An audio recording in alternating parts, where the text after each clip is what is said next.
On this episode, we kiss at midnight and say good riddance. May old acquaintance be forgot and never brought to mind. Take it, Robbie. And all of us here at the podcast will say goodbye to you. I don't know the words to that song. Do you think I faked it pretty well? You nailed it. Welcome to Save Every Universe. My name is Alec Garcia, one of your co-hosts. I am a South African mercenary turned treasure hunter. Why solve puzzles when you can just blow things up? I don't know what that is right off the top of my... Just like last time when I tell you who I was. Yeah. Last week, since you brought it up. My name is Robbie. I'm also a co-host at this sweet little spot of sunshine on the internet. And having just defeated the Emperor, I must now decide whether or not to focus my efforts on founding a new republic or learning the old ways to start a new Jedi Order. That has to be Star Wars something. Right. Dude, there's other Jedi, and, I think they're... Is that Knights of the Old Republic? No. Spoilers? This one's actually pretty easy. Is it? Yeah. Okay. I mean, if you don't know it Force now... Awakens. No. Is that a game? Yeah. Yes. But no, it's not. Anyway, last time I was Guile from Street Fighter, and I told you last week as well that you would know deep down in your heart. Really? Guile? Uh-huh. Yeah. Oh, man, I guess I missed that. Well, and if you missed it last week, we talked about video game movies, and one of those movies was Street Fighter, so that was fresh in my mind. Right. And Jean-Claude Van Damme played Guile, I think. Yeah. Right? And yeah. Yes, he definitely did. Classic. Last week, I was Diddy Kong. Yeah, okay. I knew it was Donkey Fiery Kong Monkey something or with whatever. Diddy Kong. Yeah. I loved Diddy Kong when I was a kid. He was the best. Mm-hmm. There was a racing, like Mario Kart, right? Diddy Kong's Diddy racing Kong, with boats and stuff, like hover boats and things like that. I think there was multiple vehicles, but it had like an a hovercraft and a car and something else. Yeah, but there was an open world aspect to it, almost like Mario 64, and you would unlock new stuff. And yeah, that all sounds very familiar. At least I sunk a lot of time into it, unlocking all the stuff. Today we're looking back. And we're talking about the best of 2017, our best gaming experiences of the year, our favorite titles, the moments that really made it worth it this year in gaming. What have you on the docket today, Robbie? I think that, this is a great time to kind of look back and reflect a little bit. I mean, I want to talk about some of our favorite games, but I don't want to go not review showy, but just talk about what was unique about this year in gaming, what some of our favorite moments were. It was kind of a weird year for gaming. It really was. Yeah, we were talking a little bit before we started recording just about how bizarre it has been with all of the massive fallout with Destiny 2 and Battlefront and kind of just the tearing down of some of the weird, larger publishers that are doing some shady things and just how people are reacting to that. And we've used the phrase pitchforks and torches on this in a previous episode, and that really, it's kind of been a year of pitchforks and torches towards large publishers. Yeah, that's true. I mean, and some of it's good, and some of it maybe is too far, but regardless, that's what's happened. I mean, you see a lot of the bigger studios have come under a lot of scrutiny. There's I remember Bethesda with Mass Effect, and they came under a lot of scrutiny. BioWare, right? Oh, I said Bethesda. Yeah, I mean BioWare. Yeah, BioWare, who everyone thought was infallible, kind of let people down. And there's been a lot of disappointments. Yeah, from the AAA realm. Yeah, from the big people that we kind of thought were solid. Yeah. I mean, no one's ever said EA isn't shady or that Activision or all those big companies aren't trying to just take our money. Right. But there was a lot of that came out into the light this time. Right. I think one thing I think is interesting is if you look at what happened with Battlefront 2, I think EA has caught all the flack for that. Yeah. But if you look at some of the scrutiny of Destiny 2, somehow everyone's blaming Bungie. Right. But and I'm not saying they're blameless, but Activision is the equivalent of E3. Well, of EA. EA. What is wrong with me? EA. So, and it's kind of funny because at the very beginning of this year, if you've been listening to our podcast from the beginning, we talked at the beginning about how Activision owns both Destiny and Candy Crush. And we talked at the very beginning of this year, well before Destiny, that it was going to be interesting to watch and see what happened because Candy Crush just makes a ton of money on microtransactions. Right. And they're owned by the same people, and the random payouts and the microtransactions, Activision was going to bring that to the table. Right. And it's kind of funny that we just bantered about that a little bit, and a lot of that's coming to fruition. It's a little bit, I wish I was wrong about that. Yeah, I would have liked to have been wrong too. And I'm sure Bungie has to acquiesce, but I mean, everyone should know that Activision is going to be behind that. And with those big publishers, like I think somebody was going to find the line, right? Of like of where gamers will say no, this is too far and no more. And they've gone so far over the line now, at least in terms of public opinion, that it seems like the government stepping in to regulate it as gambling, like a bunch of consequences that maybe even those publishers didn't intend to bring down upon the industry. Yep. It went like, they didn't just find the line; they like blew past it, and it's going to be interesting to see what happens in terms of regulation. And yeah, it has. It's been really weird seeing that this year, and I'm curious in 2018, are we going to see? Are they going to be more generous? Right. I mean, is that line going to come back? Are they going to try and hold it where it's at now? It'll be kind of interesting going forward. Yeah. Where this all develops and shakes out. Are we going to go? Like, I'm curious if we'll go back to more of a traditional DLC. If you want content, you got to pay for it type model instead of the micro. Which people people griped about, but people didn't have like an outraged, like, this is too far, everyone stop playing this game right now kind of reaction to it. It was just more of like, DLC, those money grabbers, and then they'd buy it or they wouldn't. And this is something else. This went to a different place this year. We've also seen some cool indie games and more like titles and stuff like that come up. Let's go there. I mean, I feel like we have to at least, looking back over this year, we have to at least acknowledge all the drama over microtransactions and EA and Bungie and all that.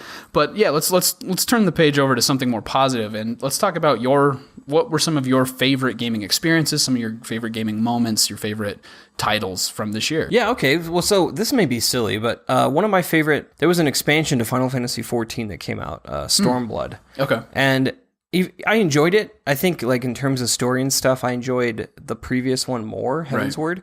But they came out with the Samurai class. And I have been waiting for that damn job class, like, since it came out. I was always like, this is pretty good, but I wish I was a samurai. Right. Like, my wife was tired of hearing it. My brother, everyone was tired of hearing me talk about it. And it finally happened, and they did a great job. Yeah. I'm super excited about it. Love playing samurai. Yeah. And it's nice to have that much, like, I've literally been excited about this for years. Yeah. Like, please come out with samurai. Dear Square, like, cannot wait. And is that something that they had teased and then they finally came out with it, or is that just like on your wish list? Yeah, they never. I mean, they said they'll get to stuff when they get to stuff. Okay, but that is something they had like talked about doing for a while. Yeah, I mean, and there'd been a lot of demand for it. There's a lot of fans of that class from previous games, but still, like when they were announcing the game itself and the story, there was nothing initially that indicated they were going to do that. Yeah. And I was like, it's not coming. There's no way. And then there was a big announcement, and I totally freaked out. And it's cool that. After that, I still am happy with how they did it. Right. Like, I could have been that excited, but like, and they've totally ruined it, but they didn't. And I love playing it, and it's like I've had trouble unsubscribing just because I have so much fun getting on and doing meaningless shit as a samurai. So I was really excited. I'm really glad they didn't screw that up. Yeah. So they've got my money all year from doing such a good job of that. If you remember, the April update came out at the beginning of the year in Destiny 1. Yeah, that seems like so far behind us now, but that was a really fun way to end Destiny with like a victory lap, revisiting all the old content. Mm-hmm. What they didn't, for those of you who don't play Destiny, what they did is the game had been out 2.5 years at that point, and so they came out with this free update in April that revitalized all the old stuff. Yeah.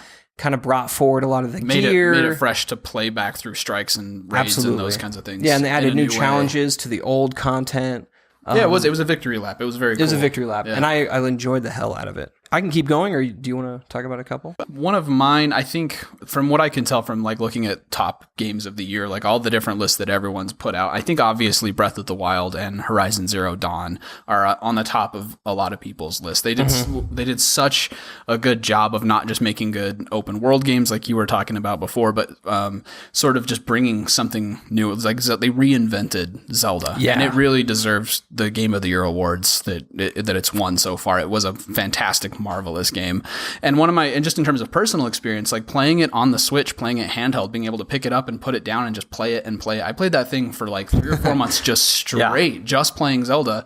And I've said before, even if you call it a $400 Zelda machine or a $300 Zelda machine, whatever the Switch costs, it really is a fantastic freaking machine because you can just play that game. There's so many layers and depth, especially with like the DLCs and that kind of thing. Really deserved all the accolades that it got, in my opinion. I agree. I mean, you had been bugging me all year to play it, and I finally got to it, I think, in the summer. Yeah. And I hadn't played a game like that was so infectious. Like, couldn't wait to play it. Kind of wanted to throw every other game out and just play that. Yeah. I mean, it was gripping, and even after you discovered like the little towers in the zones, sort of Assassin's Creed style. Usually, like in Assassin's Creed, you go to the top and you reveal the map, and there's like a story mission, but there's no incentive to go down and explore all the nitty gritty of the different streets and alleyways and that kind of thing.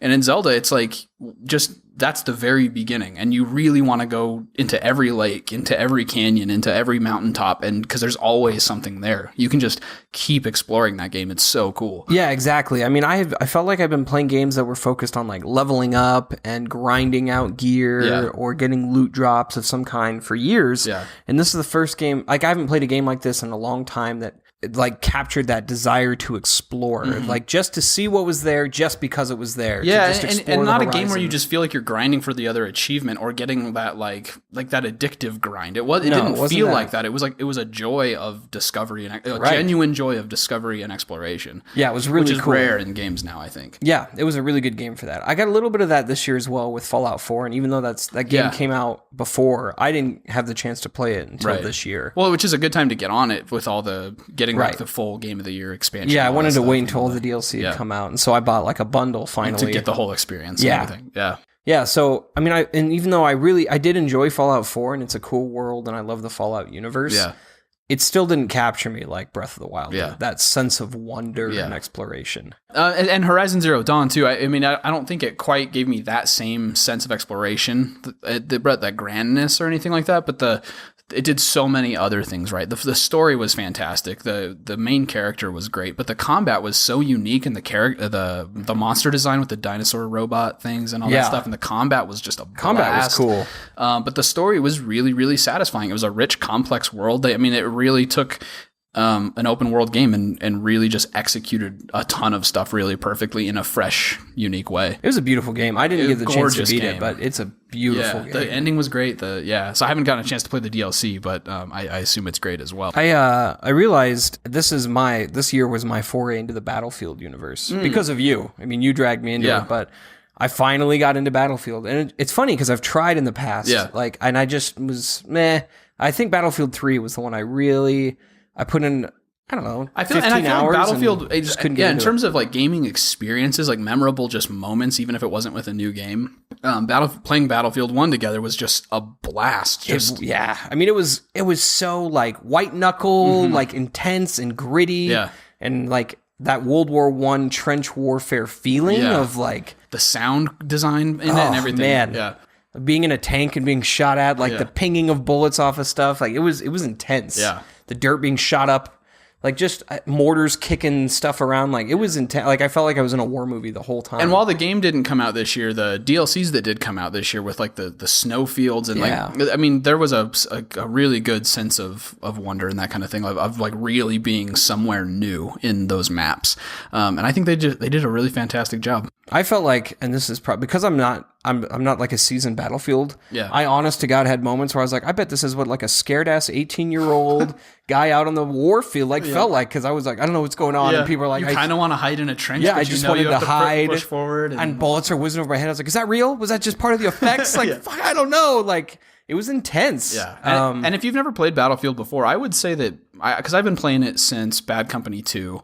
Which is a little while back now. And I would say that Battlefield 1 is actually one of the more, and for the multiplayer, is one of the more accessible installments because they really tone down the sniper stuff. Yeah. And in the more modern ones, you could just get picked off from across the map and feel sort of helpless if you weren't already bought into that game. And which is how I felt in Battlefield 3. And while you'll still get sniped and stuff, but it's not as like overwhelming and crushing and difficult to overcome in Battlefield 1. I feel like the classes are a little bit more balanced and that kind of thing. So if you never played Battlefield, Battlefield. Battlefield 1 is a great one to pick up if you like competitive large team multiplayer. Yeah, it was fun. And like I kind of had trouble finding traction until I found like the class and guns I liked. Yeah. And then I felt but the first time I got like a triple kill in that game, I just felt like a god because grenade here, knife here, pistol. Or this like guy, the first time I bayoneted a dude, it was like, oh my god, like my children were watching me do it, and I was like, I'm sorry, you probably shouldn't be watching this. Like it was. DICE just does such a good job of creating like that, like down to your bones, visceral. Yeah, experience. it was visceral, but I really liked it. Yeah. It was really cool. Uncharted Lost Legacy. That's on my list. That was a kick-ass. I don't know what we call it. It's a standalone thing, really. It really is. I mean, you appreciate it after playing Uncharted 4. I guess you could probably play it without doing that, but there was a lot. I think you could, and I mean, it was a good game. I think it was like their B team even. It was like Naughty Dog's B team. Was it? Yeah, I think everyone, like all the A team is like working on the sequel to The Last of Us, I think right now. So it was sort of like they sort of let a new crew come in and do it. And I think they just did such a phenomenal job with keeping all the spirit of Uncharted without Nate Drake. I was so curious to see if they could pull it off, and they really did. I don't play a ton of games as a female character just because I normally get so into the character and I feel this weird disconnect. Yeah. And I just didn't think about it when I was playing as Chloe. Like, she was so well designed. Yeah. I didn't feel like they made her masculine. She just was kick ass. Yeah. Which is so, I mean, it was believable. Yeah. Like her beating people's faces in, it just felt natural and believable. The dialogue between her and Nadine was like really well done and believable. And and I didn't even think of like gender. Like I just thought this is a great story character. And a really cool game. Which we talked about that at the very beginning of this year as well. And it about how like we hope we see some protagonists that are just really good characters. And it's not like, oh, it was good for a girl, or oh, it was good for like a Hispanic person. Like they like this token bullshit. Like just make a really good character that's believable for who they are. And it really seems like studios are stepping up and do that. They did. With Aloy and with Uncharted Lost Legacy. I mean, these developers like knocked it out of the park with those female protagonists, and it's cool to see some diversity coming into those stories. Yeah, I'm not saying we had a crystal ball or anything, but we're two. We are 2 for 2 of our scoreboard. That we're the ones in control. Yeah, that's right. But it was cool. I mean, you're right. I didn't think to put that in my notes, but it's exactly like we had asked for, and I feel like we got that at least. I know there's a lot of controversy with Star Wars Battlefront 2, but personally, I have enjoyed the hell out of it. Yeah. Now, I know that maybe some of the changes they made before it dropped were probably valid. Right. But I've just been enjoying playing it. I've enjoyed, like, I just having moments, and I know I said this on a previous episode, but just moments of just staring at the scenery and being like, this is amazing. Yeah. Like, this looks so cool. Well, and they did some, like, in terms of just gameplay moments that stand out from this past year, like some of the rounds we played together were just so fun. Like the hero mode that's the hero mode. You're playing like the main characters and you're all hunting down one hero and stuff, is just a blast. Yeah, heroes versus villains. It's it's so you're playing these iconic heroes, and it's like based on the player, you're like, oh, there's no way you could pull this off, but then you see it and you're like, that really kind of makes sense. Like that really worked, and it's cool and it's tight and it's a super. And from the rounds I've played, I didn't feel like it was severely imbalanced. Like I was getting destroyed over and over by someone who was doing pay to win stuff. Like I didn't. That was not my experience at all. That hasn't really been my experience either. Yeah. So I don't know. I've actually really enjoyed it. I'm not sure where it's going to go from here. Yeah. I'm curious. With all the controversy with the loot boxes, right? I know originally they were going to say we aren't going to have to pay for DLC. I don't know if they're going to have to go back on that, right. But either way, so far, just it's only been a few months, but at the end of the year, I've actually really enjoyed that as one of my gaming experiences. And so another one that I'll say too is the Mario and Rabbids Kingdom Battle game is like something that when I first saw the trailer for it, and I think most people were like, "What the hell is this?" That's what I thought when I saw the trailer. And this is probably going to be blasphemy to some people. I enjoyed that game as a Mario game more than I enjoyed Mario Odyssey, and I got more hours out of it. It had all the Mario feel to it, but it had a cool strategy spin, like XCOM, if you're familiar with that style of game. But just a really, really fun game that I sunk a ton of time into. And with Mario Odyssey, I felt sort of like it just went from world to world to world, and then it was over. And I didn't personally feel a lot of incentive to like go find all the moons and do a bunch of that stuff. And I texted you actually. I said, "Holy crap! Ubisoft made a better Mario game than Nintendo did." And I felt so conflicted about it, but even now that I've like had some time to sit with it, I really personally I enjoyed Mario and Rabbids more than I enjoyed Mario Odyssey. And not to say it's a bad game. Mario Odyssey was a very good game, but it didn't have that like magic that just like pulled me in. Yeah, from what I've read about Odyssey, I don't have a Switch yet. I might pick one up in the spring. I know I had some feelings about buying one this holiday in a previous episode, but it seems like so much of the best part of Odyssey comes in like the post game.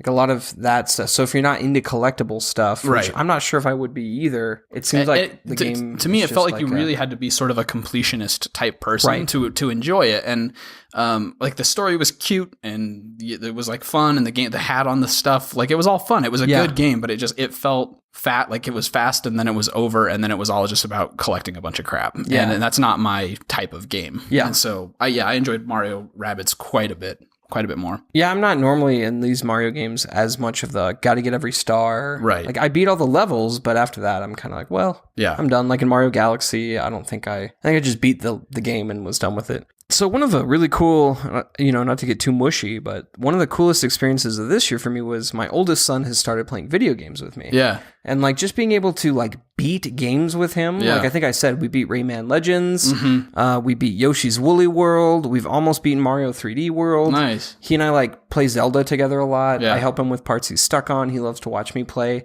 It's been a like totally kick ass. This is why he became a dad. He's getting old enough that he can. Yeah. And just that he like appreciates it. Cause I definitely didn't do the like, you have to do this. And if you ever want my affection, you're going to, I just whatever. Like if you want to play, you can play. But just seeing him want to play with me. Right. We've played Star Wars Battlefront 2 actually has a split screen co-op. Oh, it's kind of like a horde mode. Yeah. And he loves it. Yeah. And he's like learning to play as Yoda, and he plays lightsaber characters mostly, but it's fun. Yeah. He's excited about it. He's like helps me earn credits for my overall. So it's actually a lot of fun to having that experience as a dad. Yeah, that's awesome. So the one last game that I want to mention that was like a really standout game to me that I don't think a lot of people played, but it was one of my favorite games of the year was Hellblade: Senua's Sacrifice. It got knocked a little bit for some of its like combat system and for some of like the puzzles being repetitive and that kind of thing. And there's some truth to that, but like overall the game was such a unique experience. Like the acting was so intense and the sound design was so intense, and it was very much about like mental illness kind of, and like people with psychosis, and they did all kinds of neuro research into like what that would actually be like, and they suggest you play it with headphones and there's voices going on in your head the whole time. And it was just if you are looking for a game that's really unique and story driven and character driven and just with phenomenal acting, it is a game that you absolutely should not miss. And I think it's only $30. It's a little bit shorter of a game. It's totally worth the price, and it's totally worth the playthrough. Even if you pay the $30, play through it once and never touch it again, it's such a unique experience in gaming. I don't think it's one to be missed. I would be remiss if I didn't say, so when the April update came out in Destiny 2, I ended up... Destiny 1. Glad we have fact check. This is all fake, all fake news. So when the April update came out in Destiny 1, the clan I was playing with wasn't as active because it was kind of near the end of the life cycle or whatever. Right. And a lot of them were, but like there's 100 members in that clan, and it was mostly like 10 or 12 people that were still super active. Yeah. So I ended up banding together with kind of like a ragtag group of dads who still wanted to raid. Yeah. And forming like a static raid group. My constant raiding team. Right. And it has been like the coolest thing for the rest of the year. Because and I've said this in other episodes, but one of my favorite experiences is like playing endgame difficult content with people that or like with the same group of people. Yeah. And like, so we beat challenge modes. We did all kinds of stuff. We like helped lead the clan on some of these moments. Yeah. And it was like a really cool experience. We even like we beat the raid layer at the time of this thing, but we beat it like last night of the new Curse of Osiris content. Yeah. And it's so satisfying to do that. And I love playing with everybody in the clan, actually. But to play with the same group of like 6 people. And it is a cool group. And I got to run one raid with you guys. Yeah. And actually that was one of my favorite gaming experiences of the whole year. Like it was such a fun experience to play with guys that all like each other to some degree at least, and at least trust each other to like be able to do certain things and be able to jump in with a group of guys who know, like, trust, respect each other, and to just hop in and have that big team experience was really cool. It was one of my favorite gaming moments of the year. And one of the cool things you get from that dynamic is like, when you first start playing with those people, maybe like my brother was with us, so of course he and I are comfortable. Yeah. But in these raids and stuff, you got to pair off or break off in groups. Yeah. And so you end up like kind of being, I've never really played with this guy. Is this jackass going to kill me? You know what I mean? But like as of like last night, it didn't matter how Everyone you cut kinda, us because we've been playing all year. Yeah. We were all like rock solid, had each other's backs, and it's like gaming at its finest. Yeah. So I gotta say that was like really cool to like find a raid cool. group again. So I'd be remiss if I didn't mention that. So let's transition over as we are at the end of the year to what are you excited about for next year? Oh, good. What are you looking forward to? I know this is stupid, but honest to God, Spider-Man, I can't wait. I'm so excited to play the Spider-Man game.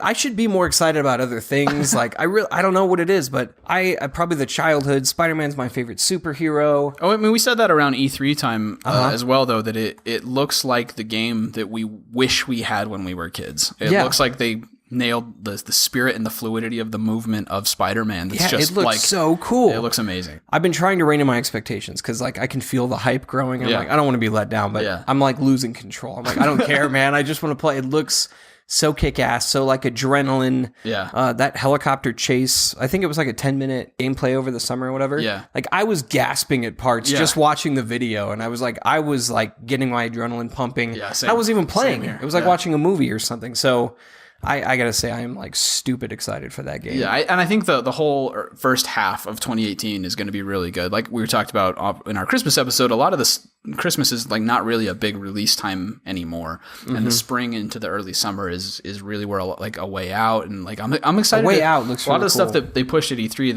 that didn't come out this year is there's some really really good stuff that looks pretty exciting. I'm excited to hear more about The Last of Us 2. Every time that's the one I'm like trying to like rein back because I don't think anything can live up to the hype from Last of Us. I don't. So I think I don't know. I'm like trying to like clear my head and like see everything with open expectations and just fresh eyes and that kind of thing. But dude, I don't know how they're gonna top it. It's like your favorite game. I don't know how they're going to top it. I don't know how they're going to do that either. Anthem, I'm kind of curious now. I've kind of gone back and forth, but like I'm curious. I'm optimistically curious. And everyone that I'm seeing now is saying that Anthem has no chance of success. That EA's evil, and look at what they're doing, and Anthem's going to be worse. Yeah, it's going to be interesting to see if those larger publishers, like I said earlier, like they. Somebody had to find the line of where gamers totally flipped out and said this is too much, to see if they come in with a better plan with Anthem and have a little bit more balanced approach for monetization. Because I think monetization's not going to go away. Microtransactions aren't going to go away, but how do they bring that down to a level where they're profitable to keep putting out content or whatever that profitable, whatever the hell that word means to them. You know what I mean? But at a level where it's still rewarding and valuable and fun for gamers to play their game. It's going to be interesting to see over the next year after everything that's happened this year, if they can find that balance. Well, and they still have time. It's not like it's coming out next week, like Star Wars Battlefront 2 has had to do some like, oh shit, backpedaling, like last minute changes. Right. In theory, Anthem still has time to kind of come out with a solid plan. Yeah. Because I mean, even if they're still just making the game, they don't necessarily have. I'm just saying that they have time to come and learn from their lessons and be strong. Because I don't think it's coming out to like spring or maybe even summer. Yeah. Well, and games like Destiny and The Division they're really fun games. The loot shooters are like a fun, rewarding hobby type game where you can pick it up and get some loot and play with friends and put it down. And I don't think those are going to go away, and those shouldn't go away. So there really aren't that many installments that are basically that for consoles. So I am excited to see how Anthem evolves that formula forward. Even if it bombs, it'll still be interesting to see how they move things forward. You know what I mean? Because with competition coming in, maybe Destiny will take some pages out of their book and improve their own game and that kind of, I don't know. It's going to be interesting to see how that whole playing field evolves. Yeah, I completely agree. And I'm kind of curious how, one of the things I'm kind of looking forward to is just how some of these games like Destiny 2 or Overwatch, which I'm still enjoying, like my brother and I played together. It's still been a lot of fun.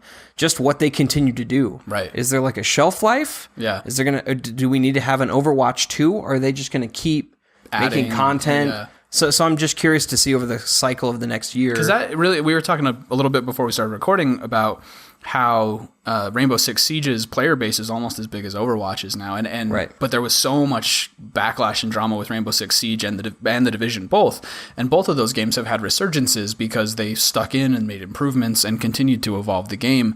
And the release kind of service some stuff and then come out with a sequel formula is kind of changing right now. And so, yeah, I'm interested to see that too, of whether they just keep evolving the same thing and adding DLC and adding updates and that kind of thing. Yeah, next year should be interesting. I think we should probably revisit this topic in a couple months and just see where they're at. Anything else to add? Closing thoughts? No, I mean, other than some fumbles, I think I had a pretty fun year of gaming. Like, it was one of the better ones I've had in a long time. It's been great playing with the clan again, and things just look so phenomenal right now. Yeah. Like, the games just look so beautiful. Yeah. Like, I think, I know I said this a couple episodes back, but it's a cool era to be gaming in. Yeah. And I'm really curious where we're going to go into the next year. Thank you for listening to Save Every Universe. If you enjoyed this episode, please go give us money at patreon.com/SaveEveryUniverse and listen to all of our other episodes. I mean, it's like almost like a whole year's worth. You should go back and listen to all of them. Do that. You know what you should do? You should, your whole first week of January, just listen to all of them, and then you can like catch up and start on a fresh page, right? New Year's resolution. Listen to all of our episodes.